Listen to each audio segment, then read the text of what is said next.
My name is Matthew Bock, M-A-T-T-H-E-W-B-O-C-K. At Oswego High School, I am a technology teacher specializing in media communications, WBUC, as well as print communications. We, in the past couple of years, I've assumed the role of yearbook editor. Ben Richardson, B-E-N-R-I-C-H-A-R-D-S-O-N. I teach OHS Inc., which is a combination of economics, government, and business, and U.S. history. My name is Jacob Plyler, J-A-C-O-B-P-L-Y-L-E-R. I'm a sophomore. I'll graduate 2024. My name is Mariah Farmer, M-A-R-I-A-H-F-A-R-M-E-R. I'm in 10th grade.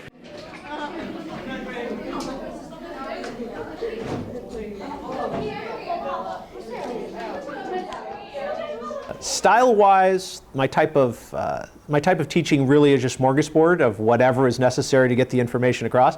So sometimes it's solid lecture, open mouth, insert fire hose of knowledge, here it comes.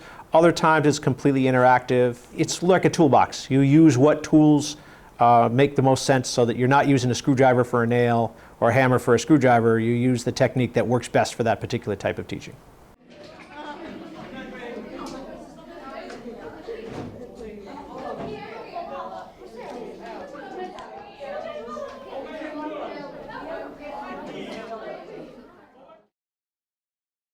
In OHS Inc. in particular, the course is designed to be interactive from the very beginning. So the end goal is to engage the students and to actually follow a scenario where you teach, you let them practice, you let them do it, and then if you set it up right, you have enough time to go over what you did so they can learn from their mistakes. Students react differently. Some students, it's as if they've been waiting for OHS Inc. all their life and they dive right in. They're like, yes, I love this, here we go.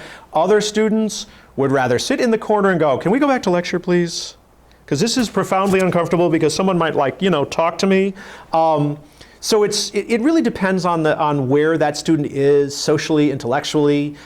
And some students develop at different times, and a number of students sort of come around to it. It takes them a month or two to sort of get used to it, and then all of a sudden they're like, okay, I got the hang of this. I would say that's the majority of them because they come through the doors not knowing what to expect. They've heard rumors and stories. And then they start to warm up to it, and they start to get into the groove, and they feel more comfortable. So yeah, I definitely think we have a great mix of kind of fundamental knowledge. I hate to say lecture-based because it's very little me up front, but it's kind of building that foundation knowledge. And then it's primarily hands-on, kids kind of down and dirty working on, if it's WBUC, the equipment we have throughout the room, the tech switching equipment, taking cameras out in the hallway, filming, working on games, things like that. Yearbook, same ideas, taking photos of events, documenting, interviewing kids about particular events that happen throughout the school year.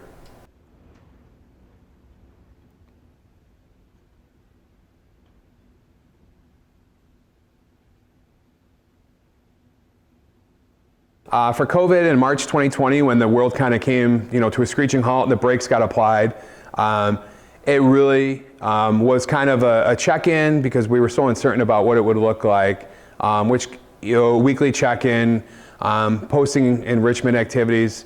When we started the following school year, 2021, we started 100% remote.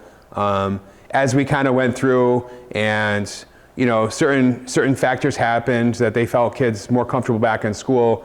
About February of 2021, we had kids come back on a hybrid model if they wanted to. So it's kind of when the studio opened back up for us here, and we were able to kind of kick off, some of the more traditional things we have been doing back in person, as opposed to when they were remote 100% of the time. And then this school year, kids were invited back 100% of the time for in-person learning. So out of the past 2 years, this has been, I guess, the quote, most normal we've had. Going into the pandemic, just like everyone else in the world, there was so much uncertainty. We had no idea what was going to happen. Going through the pandemic with a TV studio was not the most enjoyable. With kids being 100% at home, it was very tough to keep students engaged. We kept shows going and we were able to do it. But now that kids are back, like I said previously, we've seen a resurgence with kids' interests. with their day-to-day, I guess, overall excitement. And I guess I look at it as one of the positives of COVID, if there are, positives to take away from that, is at least hopefully for now, and hopefully we can kind of keep that momentum going for the future, is the willingness to want to be involved in something, engage in something. I think that was a direct relationship to many kids and adults as well, kind of feeling isolated for so long. I think they're back around their friends and peers, and they want to be in groups. They want to be able to do stuff with their friends. Real life was COVID. Real life was this digital world. Real life was this new reality that we had to face. So I weaved that right into everything else. Let's talk about how can we modify the class to, right now, great opportunity to study inflation. It just happened. And I joke. I said, isn't it wonderful how the front page always sets up my curriculum for me, because I could pull something right out of the news. There weren't a whole lot of pencil and paper assignments to begin with. So that part was easy. The students very naturally moved along with that. I think the challenging part is that human-to-human interaction, which I mentioned in the beginning, which creates an enormous amount of growth, particularly for the teenage brain. There's a lot of social growth that goes on in high school, and OHS Inc. is one of those environments which allows a student to really grow in directions that they might not otherwise do. And when all of a sudden you have relationships that you've built up over the year, which are interpersonal, face-to-face, now all of a sudden, boom, you're digital, that's challenging. It was probably more challenging for me the year afterwards when we were totally digital, when we started digital, because then the onus was on me. And how do I build those relationships from the get-go? See, the students had face-to-face relationships that they moved to digital, which was actually easier than the next year when you started out having never met the student in person and worked digitally. The other challenge that I had is as digital as I was, there's a certain amount of paper involved. Well, I spent an inordinate amount of time taking all of that stuff that we used to do by pen and paper and digitizing it, or other things that I used to just tell the students, or how do you coach a group in the digital universe? When I used to be, sit at their group table. Now I have to work my way through different Google chat rooms and things like that.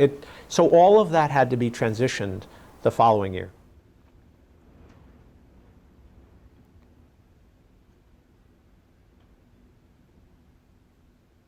I was 12 when COVID started. We went from being online to having lots of classes, so it was pretty difficult. It was a lot easier being in the classroom because you had a teacher right there to help you. My grades dropped as well online. Socially, it was really hard to transition and everything because all your friends that you knew have changed a lot over COVID, so it made it really hard and you kind of had to restart. I guess I had problems like making new friends and still waking up like earlier for school. That's about it. I liked being on the computer better. I liked it better because I could be at home and I didn't have to walk from class to class or deal with a bunch of people. I just liked just sitting there.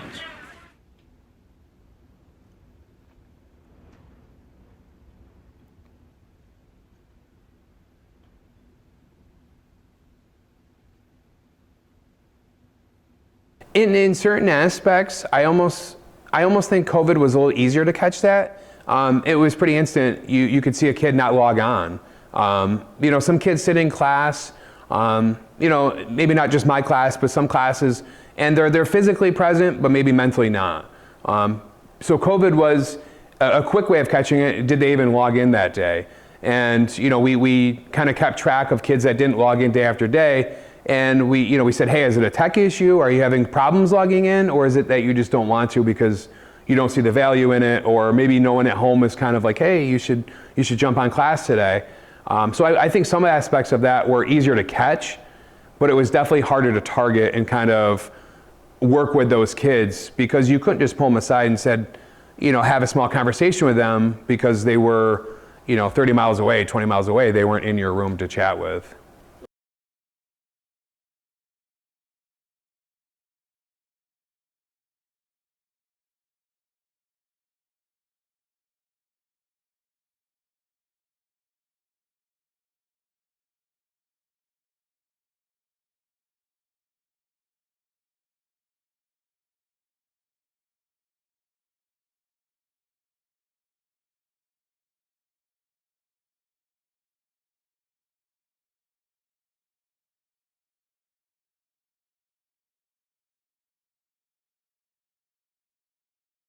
my class in particular, the physical presence and natural interaction that is humanity is probably the most important part about being back in a physical classroom.